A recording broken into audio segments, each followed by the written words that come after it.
I hope everyone had a nice break, and welcome back to the end of the world. So as you know, World War III has started. The United States and Israel have started to attack Iran. And we are now in the 4th day of this war. And we can expect this war to last for many weeks, possibly also for many years. But I promise you that after this war is done, the world will never be the same again. So what we will do these next few weeks is use game theory and understand and analyze the geopolitical situation. And so I'm going to teach you the ideas, the theories, the techniques to understand the world around you and make predictions. And we can know if our analysis is correct because all this is happening in real time, and so we can test it against reality. All right, so let's go over some basic facts about what's happened so far. So in the early morning of Saturday in Tehran, the Israelis and Americans launched a decapitation strike against the Ayatollah Khamenei, who is the supreme leader of Iran. Now, there are arguments and disputes about as to what happened. The Americans and Israelis said that they had real intelligence about where the leader was, and so they sent airplanes to just bomb the crap out of the place. They also had a spy who was able to record the body of the dead Ayatollah, and then this was announced. At first, the Iranians denied this, and the Iranians insisted he was still alive. But eventually, state media admitted that he did die in the airstrike. But then what they also said is that the Ayatollah, he's 86 years old, and he chose to die. He could have gone to Moscow, but instead he chose to stay in Tehran and die for his people. But not only that, but he died along many of his relatives. He died along with his daughter, his son-in-law, his grandchildren. So many of the family died in this assault. Also, there's been reporting that he had prostate cancer. Okay, so he was going to die fairly soon as well. So what you need to understand first about the war is that even though the Americans and Israelis claim great success in decapitating the leadership of the Iranians, from the Iranian perspective, this is a martyrdom, okay? And so the religion of the Iranians is called Shia Muslim. And this is different from Sunni Muslim. So Sunnis are the majority. They're about 9% of all Muslims in the world. The Shia have always been the minority. And as such, they've always been persecuted. So in the Shia faith, the core value, the force that binds everyone together and gives them purpose and meaning in life, that galvanizes them into action, is the idea of martyrdom, which forces jihad. To sacrifice yourself for your religion, sacrifice yourself for the common good. So think of the death of Khamenei as a sacrifice, a self-sacrifice, in order to motivate their radiance in this war, okay? So that's the first thing you need to understand. That for the Iranians, this is not a geopolitical war. This is not an economic war. This is not a war of resistance. This is a jihad. Okay? It's a war against the great Satan to avenge their leader. They will fight to the death. All right? That's number one. Number two is this. Also that morning, when the Ayatollah was killed, the Israelis struck a school in the south of Tehran, killing about 150 school children. These are girls in primary school. And again, there's a lot of debate and argument as to what happened. The Israelis said that, first of all, the school was next to a military base. We were targeting the military base. And second of all, it wasn't us which struck the school. It was a air defense missile that went off course. Okay? And the Iranians insisted no. The Israelis purposefully attacked the school to kill the school children. And then you're like, why would the Israelis do that? But then these few years, Well, we've seen what they've done in Gaza, in Palestine to the Palestinians. And it's pretty consistent what the Israelis have been doing. All right? So this action against the Israelis, it's meant to show to themselves and the world that we are now all in. Okay? We've made the sacrifice. We are now committed to this war, to winning this war at all costs. And this action has also provoked the Iranian people to resist with their full might, okay? So I want you to keep this in mind. And again, we don't have complete evidence that it's the Israelis who did this, but given past actions from the Israelis, this is fairly consistent with what they've done, okay? So we can assume that this is something the Israelis did. Why they did this, what the purpose is something we will discuss as we move on, okay? It's very complicated. Next, I want to show you this. This is Dubai. And Dubai is considered one of the wealthiest, safest cities in the world. There are thousands, tens of thousands of Westerners who move to Dubai because it's clean, you don't pay any taxes, you make a lot of money, and there are great restaurants. And this is really the economic model of Dubai. It's one of the GCC countries, okay? The Gulf coastal countries. And for the longest time, Dubai had a really good deal because they were under the protection of the American military. So they didn't have to pay for defense.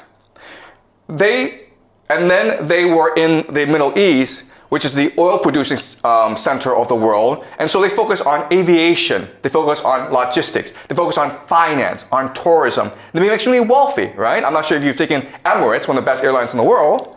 So their airport, Dubai Airport, is the busiest in the world. And Dubai, for the longest time, was flourishing under American protection. And Dubai said to the world, listen, we're like Switzerland. We're neutral. We don't want any involvement in any wars. We're here just to take care of our citizens, to make sure everyone has a good time, to make money. And then right after the war started, the Iranians attacked the GCC, okay? Dubai, Abu Dhabi, Bahrain, Qatar, Kuwait, they attacked these places. And these places were like, what's going on? We're neutral, man. We're not involved in this war. And the airport was shut down in Dubai. At one point, the rich people in Dubai were willing to pay about $250,000 US just to get on a plane and get out of there. Okay? So, the reality is this. For the longest time, Dubai had a reputation for being safe, and that's why people moved their money there. Guess what, guys? After what the Iranians did, it's dead. Dubai as a city, in the long term, it is dead. Because you're a wealthy Westerner, you're not going to move to a place where it could be attacked anytime by the Iranians. You might move to Singapore, you might move to Hong Kong, Japan, South America, but you're not moving to Dubai, okay? So the big question for us is, why did the Iranians do this? It was the Israelis and the Americans who attacked you. Why go after the GCC? All right? And not only that, but they're escalating the attacks against the GCC. So this is something that we will look at very closely today. Well, the short answer is because these places, even though they pretend to be neutral, they house the American military. They allow the Israelis and the Americans to use their airspace to attack Iran from. All right? So this is Bahrain. Now, Bahrain is interesting, okay? Because I want you guys to remember this. But Bahrain will probably be one of the major centers of this conflict. Because, first of all, this is the American Fifth Fleet. All right? This is their naval base in the Middle East. And as you can see, the Iranians are attacking it with missiles. And it's being blown up. Bahrain is interesting because it has about 50% or even more, okay, Shia, which is the religion of the Iranians. But the people in charge are the Sunnis. And so what makes this strike really important from our perspective is, first of all, not only are the Iranians attacking US military assets, not only are they destroying the economies of the GCC, but they're also trying to ignite a religious war, right? Because you're Shia, you're loyal to the Ayatollah. And if he's dead, then you must, as a religious obligation, now commit jihad against your enemies. And it's no different in other religions where, listen, if you want to kill the Pope, the Catholics would be really angry at you and they would want to kill you, right? So now you have the Shia who will probably eventually arise, creating a revolution in Bahrain, okay? So I think Bahrain will be the first to fall. Dubai will probably go bankrupt, okay? But in the long term, we can expect the entire GCC area, including Saudi Arabia, to eventually collapse, okay? And so this is something we'll use game theory to understand. All right, let's continue. So we will know how this war develops just based on geography, okay? So this is a map. And this map, even if you don't really know the war, even if you don't know the participants, even if you don't know the weaponry, this map will tell you exactly how this war will progress. All right, so some certain things to keep in mind about this map. This is what we call this area, okay? Really small, it's 33 kilometers wide, okay? People can swim across it. It's really, really narrow, okay? This small area, guys, it's called the Strait of Hormuz, all right? And it's important because it's really the center of the world. This one area is the nexus, the pivot of the world. Let me explain why. First of all, from the GCC, you have 20% of all the world's oil flowing through this narrow strait. Where does it go, guys? It goes to Asia, India, Pakistan, South Korea, China, Japan. India depends on 60% of its oil from this area. China depends on 40%. Japan, 75%. Prime Minister Takaichi of Japan has said that, listen, if the Strait of Hormuz closes, we will run out of oil in about 8-9 months. The entire Japanese economy would collapse in 8-9 months if the Strait of Hormuz were to close. And guess what? The Iranians have closed the Strait of Hormuz. Okay? So we can expect that the entire global economy will suffer greatly over the next few months. All right, so that's point number one. Point number two is, okay, so the GCC sends oil across the Strait of Hormuz, and what do they get back in return? Food, guys. All right, so people don't appreciate the GCC, but it is really the linchpin of the American empire. Because what is the American empire? The American empire is the petrodollar. All right? The idea of the petrodollar is this. The US dollar is worth nothing. It's only valuable if people want it. But the GCC says that if you want oil from us, you have to pay us in US dollars. Okay? Then that is the basis of the value of the US dollar. So, if the GCC collapses, the American economy and the American empire both collapse at the same time. The problem, though, is that GCC is an artificial construct of empire. It does not exist naturally. Why? Because there's no food, there's no oil, no water. Okay, guys? No food, no water. So these cities are able to grow in the millions because of all these petrodollars flowing in. If you close off the Strait of Hormuz, there's no food coming in, right? They're all going to starve. How much food does the GCC get from overseas? 80%. 80% of all the food it consumes comes from overseas, that it imports. It doesn't grow by itself, it imports. All right? So the Strait of Hormuz is really key. And again, the Iranians will close it in order to strangle the global economy and therefore bankrupt the American empire. All right. Second thing you will notice is these mountains. These mountains is what we call Iran. All right, this is Iran. This is GCC. Okay, this is not a fair matchup, right? Because these are mountains. And what can you do in mountains? Well, you can hide rocket bases. You can hide drone bases. You can hide missiles. And that's the entire Iranian offensive strategy. All right? From here, they can hide missiles and drones from which to attack the GCC. And what are they attacking? They're attacking three things, right? They're attacking American military bases. American military bases. That's number one. Okay? Is it possible for the Americans to defend against these attacks? The answer is no. It's not. It's the silliest thing in the world. You have all these bases in the Middle East, but you cannot defend them against the Iranians. That's kind of strange. Okay, but that's number one. Number two is oil and energy. How hard is it to blow up an oil field with a drone? Not hard at all. Can you defend these oil fields? No, you cannot. All right? Number three, and this is most important, is water. Okay? You guys don't know this, but the GCC has little access to fresh water. So the only way that it can produce water is what we call desalination plants. Okay? These factories that take salt water and then through an electrochemical process turn it into fresh water for the population to use. 60% of the water supply in the GCC comes from desalination plants, okay? 60%. Is it hard to blow up a desalination plant using a drone? The answer is, it's very easy. You understand?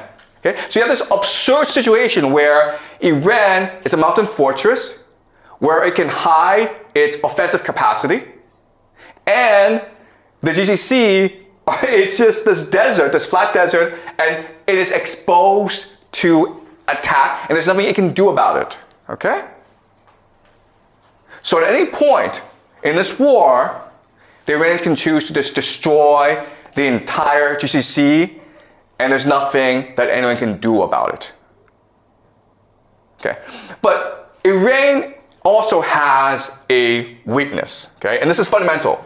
So Iran also has a water problem, okay? So for the longest time, they suffered a drought issue, okay, just climate change. And so what the plan of the Israelis and Americans is destroy the water supply of the Iranians. Because the fortress, it is a mountain fortress, but it can also be a mountain prison as well, where people are trapped inside with no access to water. Okay, so what we're going to see right now, we're already seeing attacks on civilian infrastructure, hospitals. In the future, you'll see attacks on water supply, on dams, on reservoirs, on power plants. The point, the idea is to make Iran so inhabitable that the people will have to rebel against the people, or there'll be a refugee crisis in Iran. Okay? So as you can see from this map, this war, it is the end of the world. Okay? Both sides have the potential to destroy each other. It's really a question of how far do they want to go. All right? We can also say this is almost a game of chicken. Okay?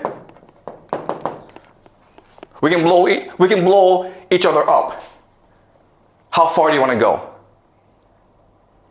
And the problem is this. The problem is that the Iranians are Shia, which believes in martyrdom. And you've killed the religious leader, the Ayatollah Khamenei. So they're willing to go very, very far. The GCC countries are Muslim, but they're materialistic. They love money.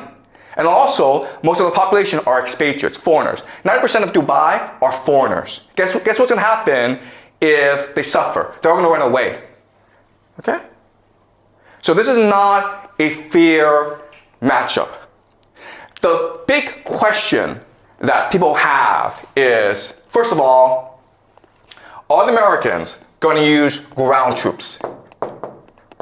Because the only way that you can defeat Iran is by using ground troops, okay? That's a big question we will look at over the next few weeks.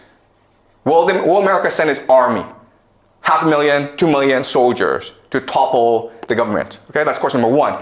Question number two, nuclear weapons. If you're losing a war, would you choose to use nuclear weapons? Okay, that's another big question that we have, okay? Another big question that we have is who gets involved?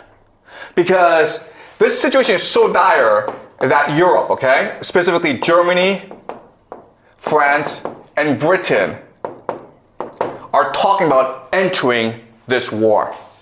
And guess what? If that happens, it is possible that Russia and China will also enter this war on the side of the Iranians. This is World War III, okay? Because of the importance of the Strait of Hormuz, because of the importance of the Middle East, everyone has to get involved at some point. And we're going to use game theory to really try to understand what's happening on the ground and where this could lead us. Okay? All right. You guys understand? All right. All right. Let's continue. Okay, so again, there are American bases all over the Middle East. And originally, these bases were established to protect them from basically their own people. Okay? These are monarchies that were imposed on these nations by the Anglo-American Empire, the British first, and then the Americans came to support these monarchies. And so they provide defense. But then you're like, wait a minute here. I mean, didn't we just say that these American bases can't actually defend these people, that they're exposed? And the answer is, yes, that's true. But remember that the American military was built during the Cold War. Okay?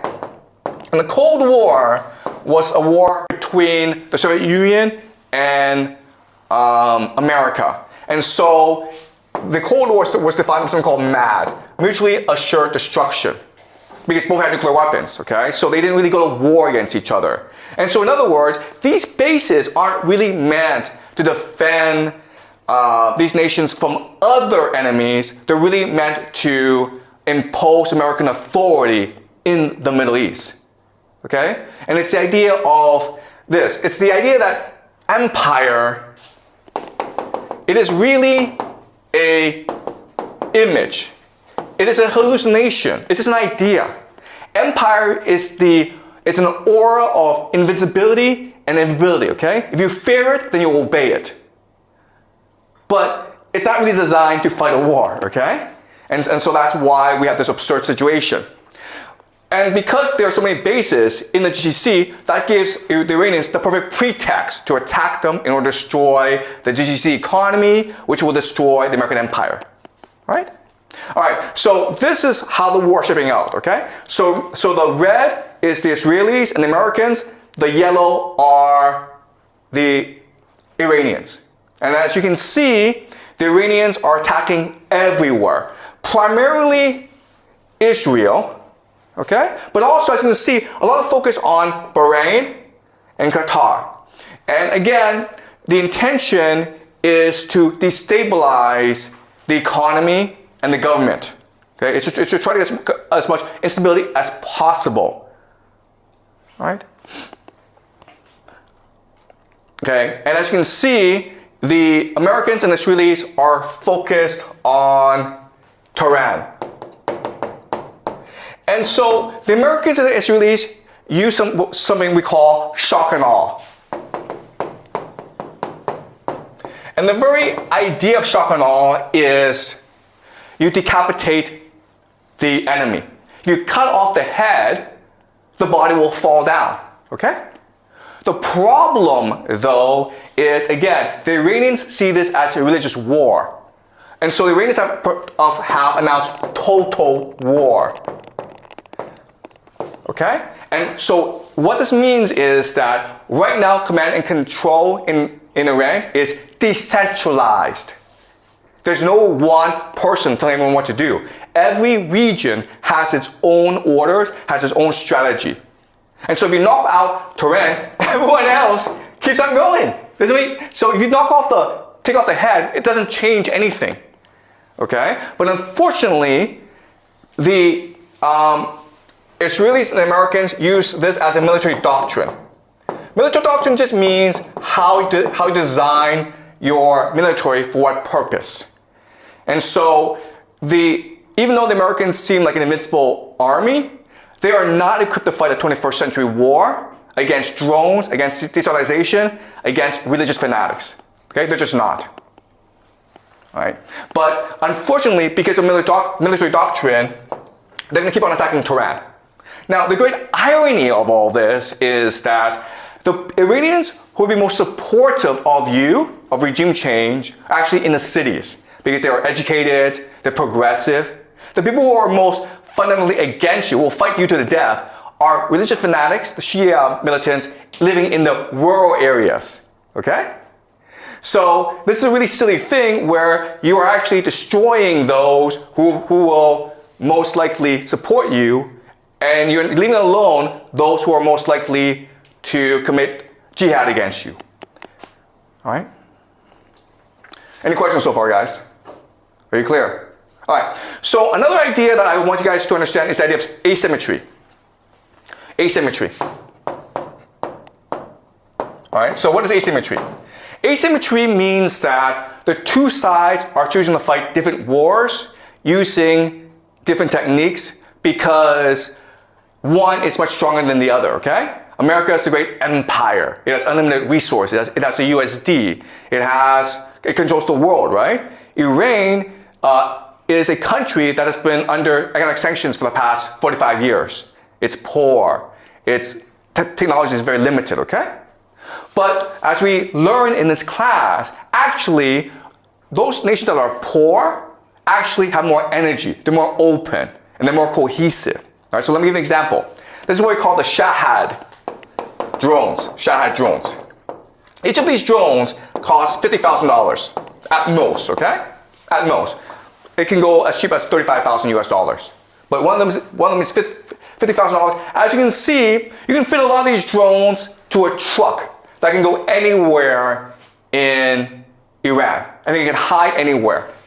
All right? So the thing to understand is, first of all, these drones are cheap. They're easy to make. They make about 500 a day. Okay? And estimates are about there's 80,000 right now that the Iranians have. So they can go on for a long, long time. Okay? And one of these drones, again, can knock out a desalination plant. It can knock out an oil field. It can knock out a hotel. It can do a lot of damage. Okay? And it's easily transportable. You can hide it anywhere. You can use it from anywhere, okay? And that's what the Iranians are using as an offensive weapon. And how do the Americans defend against this? They use something called a THAAD, right? Right, guys? This is what they use. THAAD. THAAD stands for Thermal High Altitude Air Defense. And they also have like Patriot systems. There's a lot, okay? The thing that you need to know about the system is it's really expensive. This missile, guys, costs $1 million.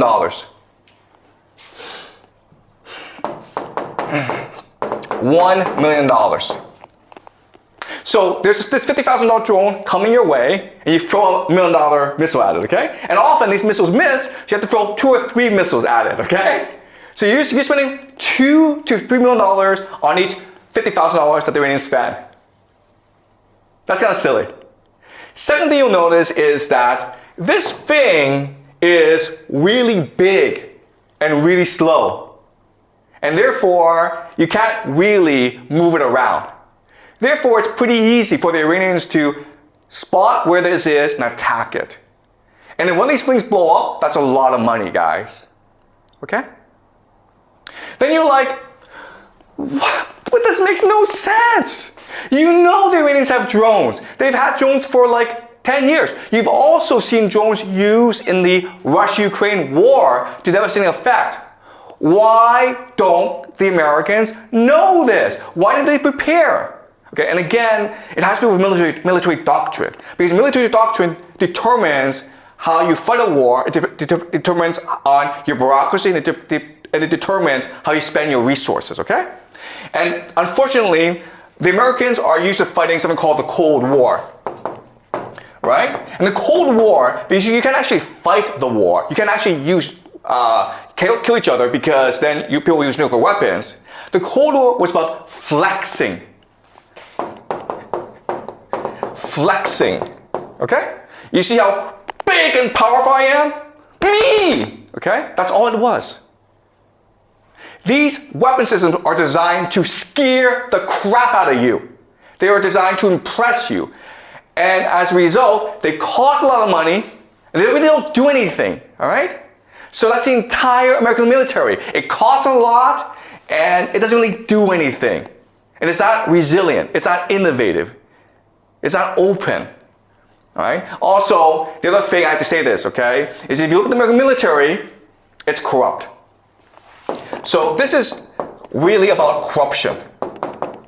So the Americans don't really care about winning a war. What they care about is spending as much money as possible because then they get a cut. It doesn't make sense. All right? And that's why the Americans are in the situation as they are. All right, let's continue. All right. So something that people don't really talk about, but you need to understand, it's the water issue in the GCC, in the Middle East, in Iran. All right. So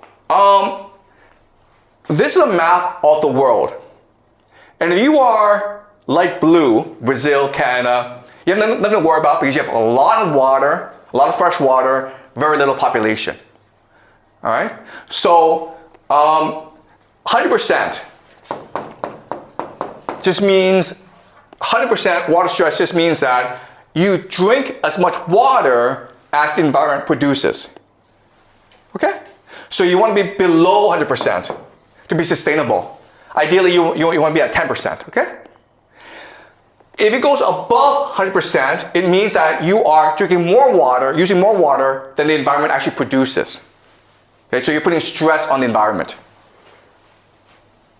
So 20% is really bad, right? Because you're using twice as much water as the environment produces. Guess what, guys? Look at the Middle East, okay? Egypt. 6,420%. Saudi Arabia, 883%. All right? Bahrain, almost 4,000%. Dubai, 17,000%. All right? So water is a huge issue. Again, it doesn't matter if Iran kills American soldiers, destroys American military. It doesn't have to do that. All it has to do is destroy the desalination plants, and then the GCC is destroyed, okay? But it's also true that Iran has water issues. 72% is pretty bad, okay? So even though the Iranians could destroy the GCC much faster than the Americans could destroy Iran, Iran is still in trouble, okay? So let me give you an example of this. This is like, so this is another map that shows you the issue of water scarcity, okay? And it's just basically the Middle East, okay? Their biggest issue in the future is water, okay? And that's where the geopolitical tensions will arise in the future over water. India is also affected as well, okay? All right. All right. So let's look at the map, guys. This is called Lake Urmia in northern Iran. It's the 6th largest saltwater lake in the world, or it used to be. Okay, this is what it was in 1984. This is the shallow, this is the deep, okay? You guys see that? It's really big, right? 20 years later, guys, this is what it looks like. There's no more water here. You can walk from here over to there, okay? There's some water over here, but it's shallow now. That's how serious the water issue is in Iran. And that's the weak point that the Americans and the Israelis will attack. All right? They want to make sure that Iran has no access to fresh water, which will cause devastation in their nation. Okay, that's strategy number 1. Strategy number 2 is this. This is a map of the different ethnic minorities in Iran. As you can see, it's a very diverse place. In the center are the Persians, but you also have 10 other groups as well. And in the borderlands, it's basically a different country, right? Like, these are basically different countries. And so these places have more common areas with their neighbors than they do with Iran. Okay, so the second weakness of Iran. The first is the water. The second is the ethnic makeup of the country. So the strategy of the Americans and the Israelis moving forward is to destroy Iran as a coherent nation state, divided into ethnic enclaves, and have them fight over water. That is the grand plan of the Israelis and the Americans, okay? All right, this is the vision where Persia is limited, and then all these other places are sponsored by the Americans and the Israelis. They're given money, they're given weapons, they're given political support, and then this war will wage over water forever, okay? And this is how you destroy Iran and make sure Iran is no longer a viable threat to you. That is the plan of the Americans, okay? As you can see, it's a pretty evil plan, and that's why they have not announced it, right? Because if you announce it, you're like, why are you doing this? What did the Persians, what did the Iranians ever do to you to warrant you coming and destroying their civilization? And the answer is nothing, right?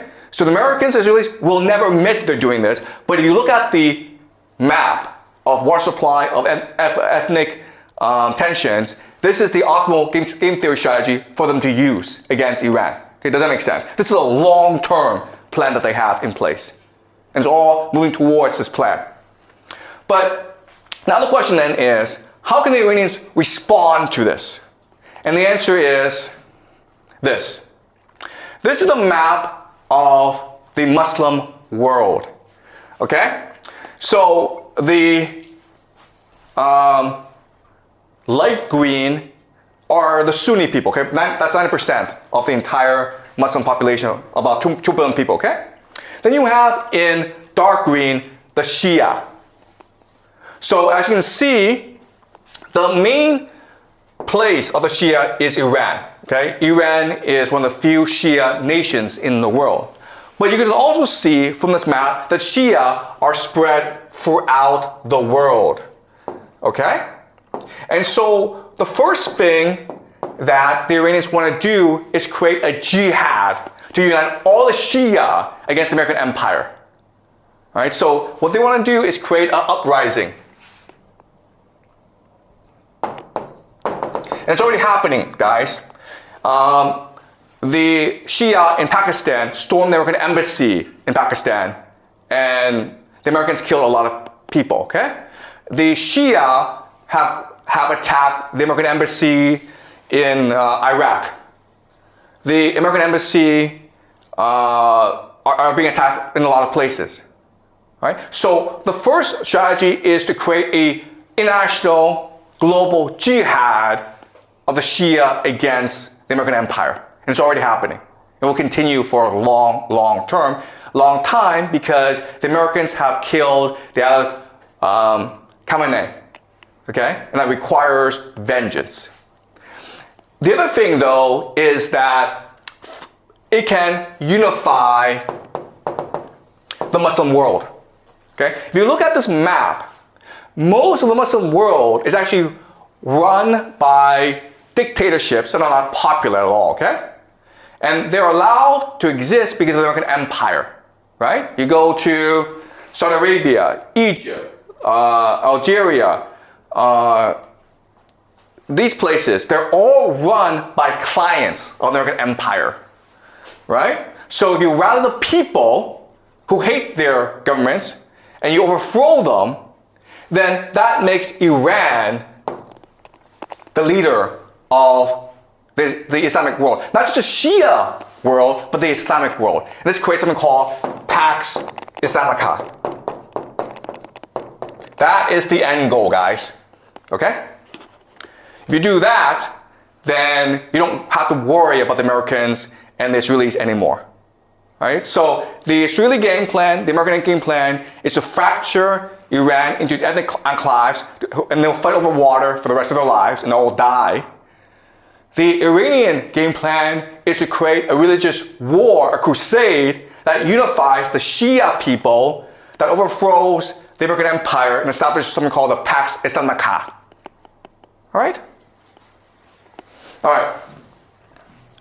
So, again, the key is the GCC.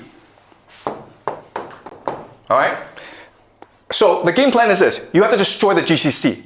Why? Because the GCC is the linchpin of the American Empire.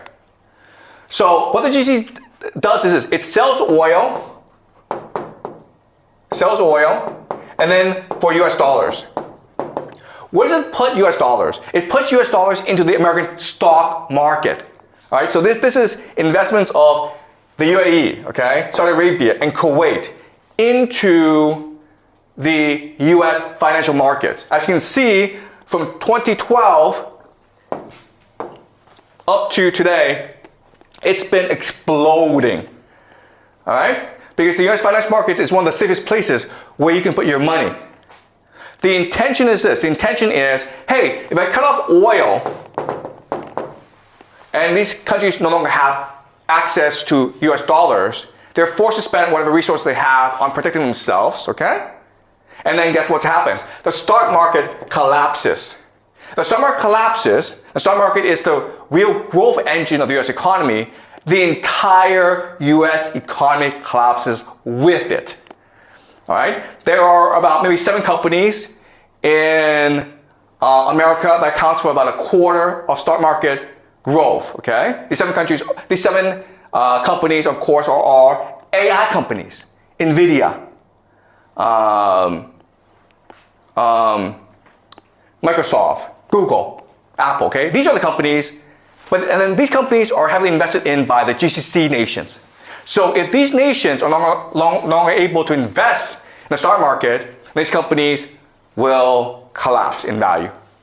And with that, that would lead to economic depression in America. Okay, does that make sense? All right, so that is the situation for today. Today was just an overview, guys, okay?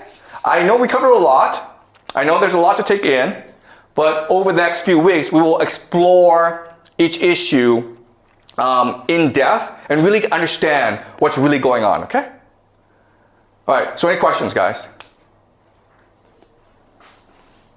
Any questions about what we've just learned? Okay. If other countries such as Italy, France, China, or Russia, they have also joined this war, like, what's the cause of they joined the war? Because of oil or those resources? Okay. That's a great question, okay? So I don't want to spend too much time on this question because we will explore this question as we move along, okay? So the question is, what brings the world into this conflict? And the easy answer is just oil access, energy access, okay? They need to protect their energy supplies because remember, it's a very complicated situation because Europe is now fighting Russia. So Europe is not buying any oil resources, energy resources from Russia. Therefore, it depends a lot on the GCC. So the GCC is not providing them energy, then Europe will go bankrupt. Okay, so Europe needs to enter this war on behalf of the Americans. Okay, and then you have Russia, which cannot allow Iran to fall because if Iran falls, then they'll come after Russia next. All right, China is actually neutral. China's okay with either scenario. But that's just the way that the Chinese system is set up, okay? So we're gonna explore this question as we move along. But it's a very complicated issue, all right? Okay? And each nation will have its own different strategic interests to consider, right? And what we need to know, what we need to figure out is that this war in the Middle East is actually connected to the Ukraine war. And then as we move along, I'll show you how these two things connect together. Okay? Any other questions, guys? Okay, great. So we'll continue this discussion on Thursday, okay?